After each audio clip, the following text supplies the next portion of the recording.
Olá, seja bem-vindo ao canal Falando sobre Ética e eu sou o comandante Ricardo.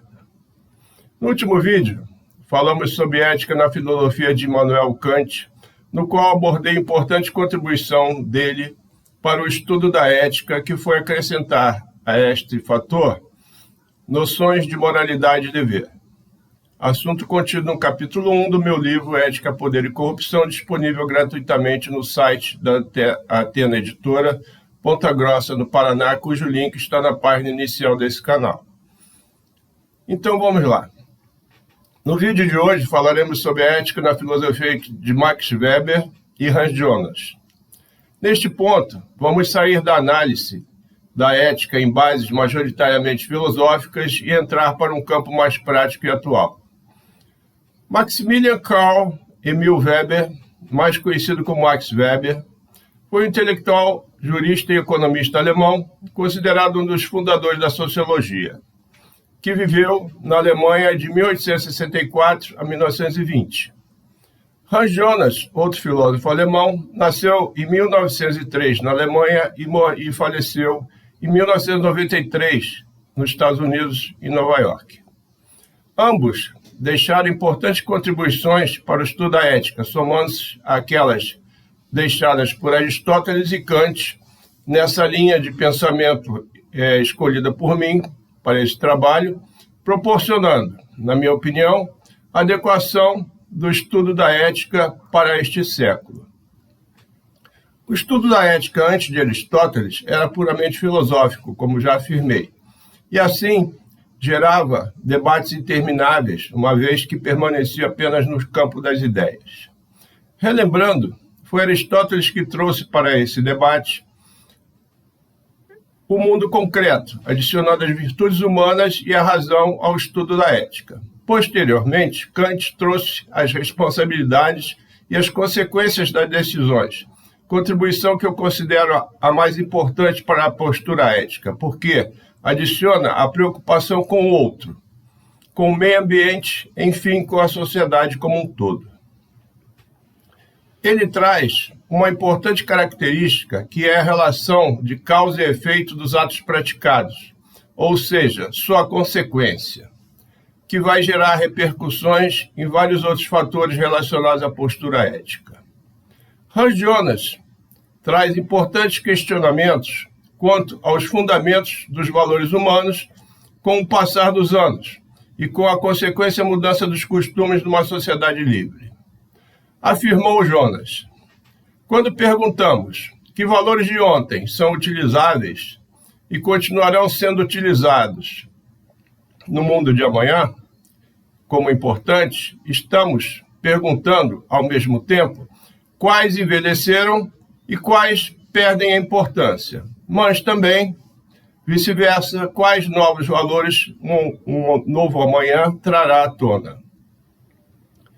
Isso é interessante porque, como eu já afirmei várias vezes, as sociedades evoluem com o tempo. Teremos, desse modo, se não um saber, ao menos uma ideia, de como será o mundo de amanhã, pressupondo que será diferente do mundo de hoje.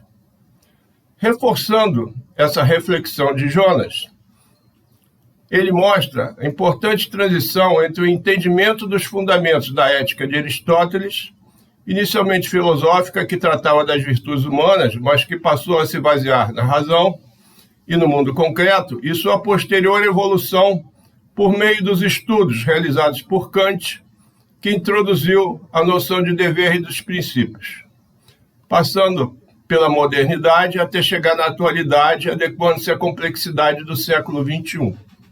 No mundo de hoje, a consequência do que se faz cresce de importância em razão de o direito e da moral vigentes, decorrentes dos valores sociais em voga, apontarem para o bem comum. A preocupação com o outro ganha importância. A empatia entra nessa equação. E isso passa a ser praticado exclusivamente em relação às pessoas, mas também, como um todo, na sociedade, juntamente com o meio ambiente.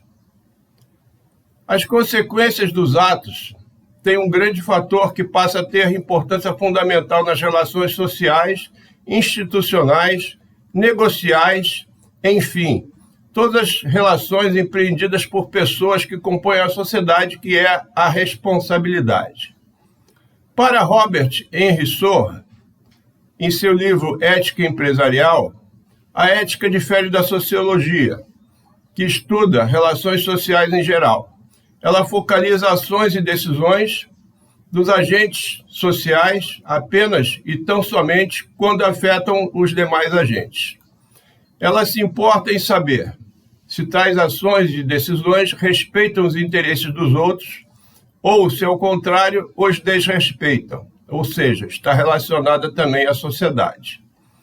Newton de Luca, que para ele a ética de Max Weber não destaca somente a multiplicidade de valores, mas um valor entrando em conflito com os outros, e defende que a ética das responsabilidades está relacionada a compromissos, o que a ética da convicção, também denominada ética dogmática, rejeita. Assunto do próximo vídeo. Jonas observou em 1979, quando publicou sua obra mais importante, que estava havendo um divórcio entre os avanços científicos e a reflexão ética, que, com o que ele propusesse novas dimensões para a responsabilidade, pois a técnica moderna introduziu ações e magnitudes tão diferentes, com objetivos e consequências tão imprevisíveis, que marcos anteriores da ética já não mais poderiam contê-los. A teoria da responsabilidade proposta por ele baseia-se numa construção em torno de categorias do bem, do dever e do ser, cuja adequação tem sido buscada pelo homem desde seus primórdios. O entrelaçamento entre essas três categorias forma a base da nova ética que ele propõe para a sociedade. Assim, o primeiro objetivo da ética, ou seja, da responsabilidade, relaciona-se com as outras pessoas. Esta é a marca definitiva do ser humano, que é o único capaz de ter responsabilidades em razão de sua racionalidade. Além disso, está presente nessa relação de empatia, que é a capacidade humana de se colocar no lugar do outro, para que possa presumir quais seriam os efeitos de seus atos antes de praticá-los. Dessa forma, a empatia na sociedade é um fator de extrema importância relacionado à ética. Cabe, entretanto, ressaltar, abrindo aqui um parênteses, que a empatia é uma qualidade ausente nos psicopatas. Ou seja, eles não são capazes de se colocar no lugar dos outros, basicamente só pensam neles mesmos. Hans Jonas também atribui ao costume uma importância ímpar, relembrando o que é costume, já mencionado em outros vídeos. O costume é uma prática reiterada e naturalmente aceita por todos aqueles que compõem uma sociedade como correta e assim tornada informalmente obrigatória. O costume é uma das bases da moral da sociedade. Esse filósofo alemão afirmou que não menos importante é o poder do costume como cimento humanizador, também para o espaço político público. Dessa forma, verifica-se a responsabilização pela consequência de seus atos, faz com que a pessoa se esmere na realização deles. O comportamento ético passa a ser um hábito. Faz com que o erro, embora exista, uma vez que é humano, o ser humano é falível, ele deve ser reduzido ao mínimo aceitável. Para o barão de Holbach, filósofo franco-alemão, já citado em outro vídeo, o erro é fruto de experiências mal feitas, de julgamentos precipitados, de inexperiência total que se chama de ignorância, do delírio da imaginação e da perturbação de nossos sentidos. Estou errado quando penso que os prazeres desonestos podem proporcionar a felicidade, porque a experiência, a reflexão e a providência deveriam ter me convencido de que esses prazeres normalmente são seguidos de longas dores. Outro aspecto importante e fundamentado na ética é que não existe compromisso com o erro, uma vez que ele é humano. O reconhecimento do erro e as medidas necessárias para reparar os seus efeitos são também posturas éticas. Da mesma forma, o fato de ter cometido um erro não se deve tornar obstáculo para continuar a desempenhar uma função ou exercer um cargo. A experiência adquirida ao refletir sobre o erro e a postura ética continuada farão com que a pessoa que tenha cometido esse erro melhore e se aperfeiçoe, aprendendo com ele e evoluindo como ser humano. Todo esse trabalho realizado por Jonas sobre a ética e a responsabilidade vem a somar-se com as virtudes e o mundo concreto de Aristóteles, com os princípios e deveres de Kant e com a união da responsabilidade com o compromisso de Weber. O resultado dessa linha de pensamento é a adequação da ética ao século XXI, na minha opinião. As sociedades, como eu disse, estão em constante evolução, mas continuam a ter pessoas, convivendo com outras pessoas. O enorme avanço tecnológico que vivenciamos não muda a essência do ser humano, que é viver em sociedade porque é isso que proporciona a sua sobrevivência.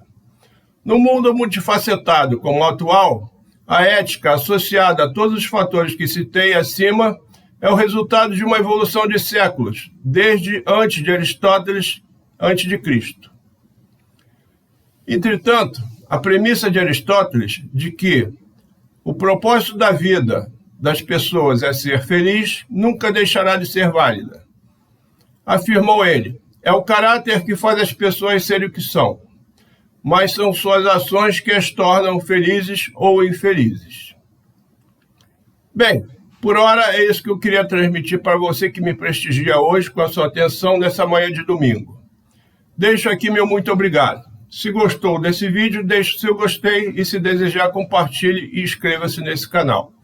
Até o próximo tema, no próximo domingo, que será a ética dogmática e a ética da responsabilidade. Este é o canal Falando sobre Ética, eu sou o comandante Ricardo. Aguardo você. Até lá.